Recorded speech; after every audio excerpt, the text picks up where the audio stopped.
As a former consular officer, I know the most popular type of visa applied for around the world is the B1, B2 visa for business or for tourism. So this is actually a combined visa category, so you can use this visa for both business and for tourism. And today we're going to talk about my top tip for business travelers going on the B1, B2 visa. So the biggest problem I used to see behind the visa window as a consular officer is that oftentimes people don't realize that there's actually quite a big difference between going for legitimate business activities or if you're going to actually work in the United States. There are other categories of visas that are appropriate if you're actually planning to go work in the US, whether it's the H-1B visa or the L-1 or the E-2. Those are all for temporary work positions, or you might actually permanently immigrate to the United States for work purposes, like the EB-3 visa, which we help applicants with all the time. Now, the important thing to know is if you're applying for a B1, B2 visa, however, you have to figure out if the activities you're going to be doing in the United States are appropriate for this type of visa, because there are some very narrow definitions. So here are some examples of things you can go do on a B1, B2 visa that would not be considered for work. You can go and have business meetings, whether it's with clients or people in your own office based in the United States. You can go and negotiate contracts. You can go and take orders for things that will be manufactured outside of the United States.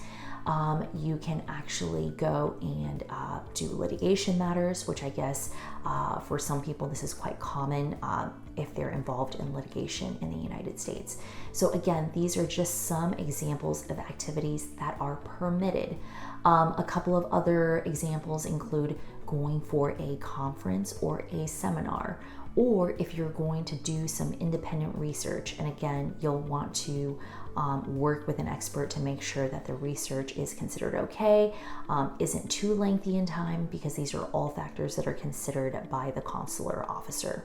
So this would be my biggest tip for you as a business visa applicant, is to make sure that whatever you plan to do in the United States is actually permitted and legal, because if it's not permitted, and the visa officer thinks that you're going to need some other type of visa category for it, then it could leave a mark in your visa record, and you really don't want to do that, because once you have a denial, even if it's just for a B1, B2 visa, it will affect the other visa categories that you apply for in the future, should that come to pass. Okay, so any visa denial will affect future visa approvals. So this is why it's so important to get this right.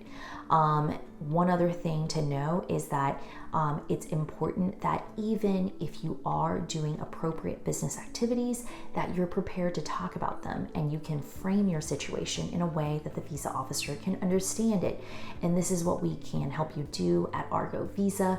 We're a company of former visa officers, and we can practice mock interviews with you and listen to your responses and make sure that you are not saying something that comes across as not being appropriate for your visa category.